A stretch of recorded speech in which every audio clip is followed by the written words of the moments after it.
വർഷങ്ങളായി മണ്ണിനടിയിൽ മൂടിക്കിടക്കുന്ന പ്ലാസ്റ്റിക് മാലിന്യങ്ങൾ പുറത്തെടുത്ത് മണ്ണിനെ ശുദ്ധീകരിക്കുന്ന ബയോ മൈനിംഗ് പ്രവൃത്തി ചാലക്കുടി നഗരസഭയിൽ പൂർത്തിയായി. മണ്ണിലെ മലിനീകരണം പരമാവധി കുറയ്ക്കുകയും ഭൂമിയെ വീണ്ടെടുക്കുകയുമാണ് പദ്ധതിയുടെ ലക്ഷ്യം. 2 കോടി രൂപയോളമാണ് പദ്ധതിയുടെ ചിലവ്. ലോകബാങ്ക് സഹായത്തോടെ സംസ്ഥാനത്തെ തെരഞ്ഞെടുത്ത നഗരസഭകളിൽ സർക്കാർ നേരിട്ട് നടപ്പിലാക്കുന്ന കേരള ഖരമാലിന്യ പരിപാലന പദ്ധതി പ്രകാരമാണ് ദേശീയപാതയോട് ചേർന്ന് ക്രിമിറ്റോറിയത്തിന് സമീപമായി കിടക്കുന്ന നഗരസഭയുടെ 40.72 സെന്റ് ഭൂമിയിൽ ബയോ മൈനിംഗ് നടക്കുന്നത്.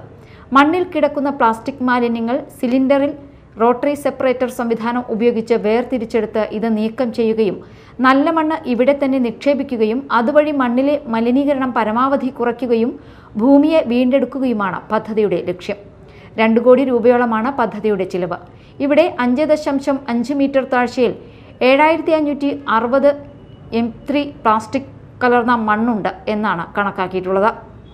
ഇതിൽ ബയോ മൈനിംഗ് ഇതുവരെ പൂർത്തിയായതിൽ 200 ടണ്ണിലധികം പ്ലാസ്റ്റിക് തിരിച്ചെടുത്തിട്ടുണ്ട്.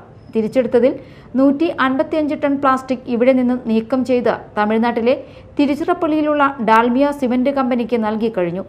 മൈനിംഗ് പൂർത്തിയാവുമ്പോൾ മൊത്തം 300 ടണ്ണോളം പ്ലാസ്റ്റിക് ഉണ്ടാകുമെന്ന് കണക്കാക്കുന്നു. അരിച്ചെടുത്ത നല്ല മണ്ണും വേർതിരിക്കാനാവാത്ത 5% പ്ലാസ്റ്റിക് കലർന്ന മണ്ണും കല്ല്, കട്ട ഉൾപ്പെടെയുള്ളവയും തിരിച്ചു കുഴിച്ച സ്ഥലത്ത് തന്നെ ബയോ മൈനിംഗ് ശേഷം സ്ഥാപിക്കും. മൈനിങ്ങിന് ശേഷമുള്ള മണ്ണ് ഉൾപ്പെടെയുള്ളവ സമീപത്തെ സ്ഥലങ്ങളിലായി ഇപ്പോൾ സൂക്ഷിച്ചിരിക്കുകയാണ്. ഇത് ലാബ് പരിശോധനയ്ക്ക് ശേഷമാണ് തിരിച്ചു നിക്ഷേപിക്കുക.